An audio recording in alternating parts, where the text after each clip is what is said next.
Hello, good morning, YouTubers. I want to tell you something. I read a book that was so touching, and also it's very, very heartbreaking for me. Okay, here's a book called here. I'll show it to you. Called Perris, California.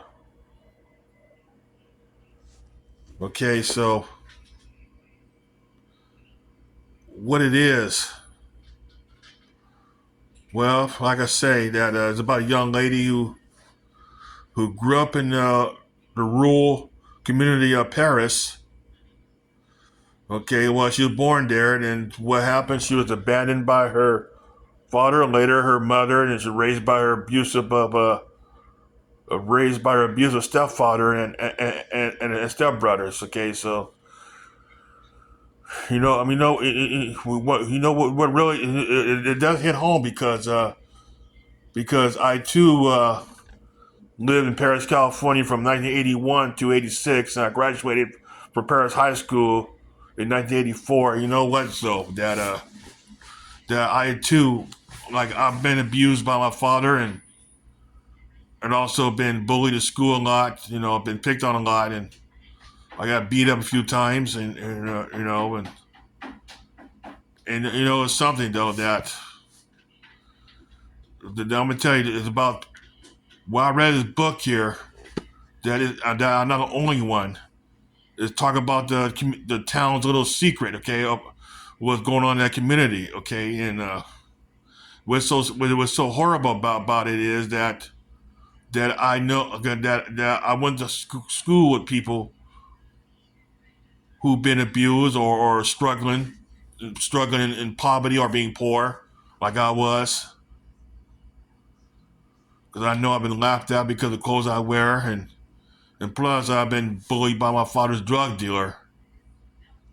Like, yes, I did work though. What was so sad though that I became the provider because my dad be smoking up the SSI money. No, I got SSI, when I was young because I have aphasia due to the head injury, and how my father be smoking up and taking the SSI money, also my mom's welfare money for a drug habit, and I'll be seeing this drug dealer driving his brand new brand SUV like he was a teenage drug dealer. He's about 2 years younger around that time. I was in high school, and it really disgusts me, But you know what? Later on in '86, oh wait a minute, '85, that he killed a rival drug dealer across the street from Paris High School, one of those apartments, and he'd been sentenced to life in prison in 1990s. Okay, so what about the book about Perris, California here that is talking about the people that you know doing drugs and you know and died doing drugs, and you know what, and also that she lost her like her mom died too, like up in died in some sleazy hotel up in Arizona. So that's heartbreaking right there. It's like my father, he died in LA Skid Row in '94. Wait a minute, sorry, '92. You know what though? I dated a woman who I went to high school with. That she got abused by her stepfather, and like it got so disgusting that he raped her too.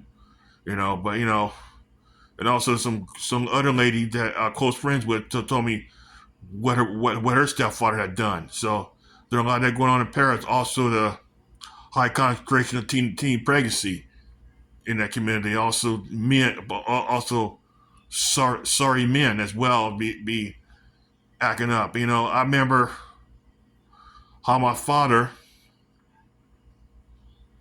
slapped me in the face in public, and I picked on school for that. And you know what? I did have some best of time in Paris High School too. I got friends and also done foreign work. Remember the Fish Farm in America? That really keep me going. And plus, too, that I did a lot of train of thought, and also too that I did have a lot of friends there, but also the rural community. has an upside downside because because I didn't like to live out the country. And one thing about that too, the how when my family and I first moved to Paris in '81, we lived in those apartments, midway apartments. So it's like a southern. It's like a southern part of the most southern part of Paris at that time. But then and right across the street is all country, where the balloons are, where they launch those hot air balloons at. And down there is the Paris airport, a little further up down. So yeah, and also too, I was a victim of a hate crime in Paris too. That I got beat up by three white guys. Then truth is, I dealt with losers from all walks of life there, and so I got beat up for because I stand up to a bully who had to be black. Okay, so like Paris do have some problems. Okay, so you know what though I that my family and I left Paris. Like we live in Mead Valley. Well, before I say that too, that is one bad experience I have that how my my family and I move up to the sticks of Good Hope, live on Theta Street. We moved into a home that was a drug bust right there. It was like a drug bust there one time, and plus there are a lot of rumors about money and drug been stashed in stashed in our property. It was a huge yard though. It was right like it was right about a quarter mile about Theta Street, about a quarter mile north of Highway 74 in Good Hope. I remember I had a scare one time how my father shot at somebody who was in that yard. Then he pulled. What happened? My dad kept him at bay with a shotgun until the sheriff arrived. And turned out that he crashed his van across the street. Turned out he got the topo maps of Good Hope and all that. I was wondering, it got something to do with the previous drug bust that there. There's supposed to be some money stashed somewhere. So that's the scary part right there. So we did left Good Hope, lived in Mead Valley for close to a year. Yes, I did dated beat up a young lady in a wheelchair when I sent her to college with. Okay, so I'm sad it didn't work out real well. You know what? My father hates her guts because my father felt that I should marry to my own race. Okay, that contributed to the breakup. Well, we made contact with each other again on social media. So, like I say, then we moved to Lake Elsinore. We got evicted again as usual, and also that property lived in Good Hope for a few years until I graduated for high school. That my parents squatted on that land. They were squatters. I didn't know that at that time, so very disappointing. Then we moved to Lake Elsinore. Then a few months later, I left the Inland Empire for good. I took a job at California Conservation Corps. Okay, then I came back to Southern California, took a job with U.S. Forest Service. At that time, I found we were homeless. Like they were living in their cars and hotels in L.A., to Paris, to back to L.A., well, wait a minute, to Louisiana. And somehow my father wanted to go back to Paris for some sick reason. So they left New Orleans, Louisiana, went back to Paris, and then they drove on I-8, so I gave them some money for some gas to get where they're going because I was about to have my own place to stay, but I didn't. Reason why I didn't do that because my father wanted to move in, not especially in that rural community of Descanso or Alpine because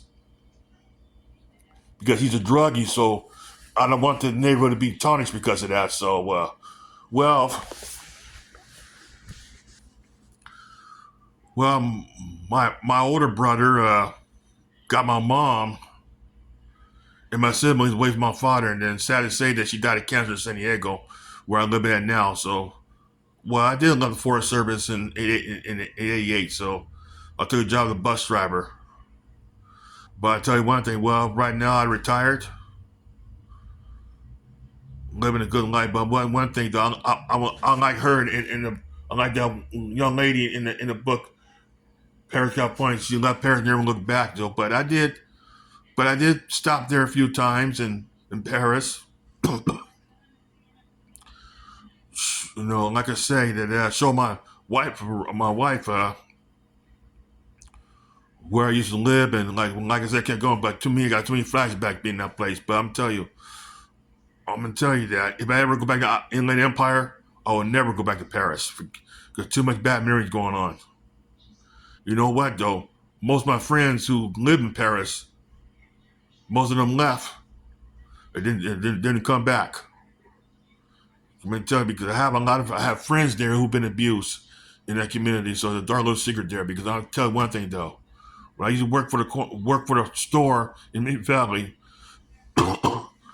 I've seen so many people are doped up out of their mind. So, and I thought leaving L.A.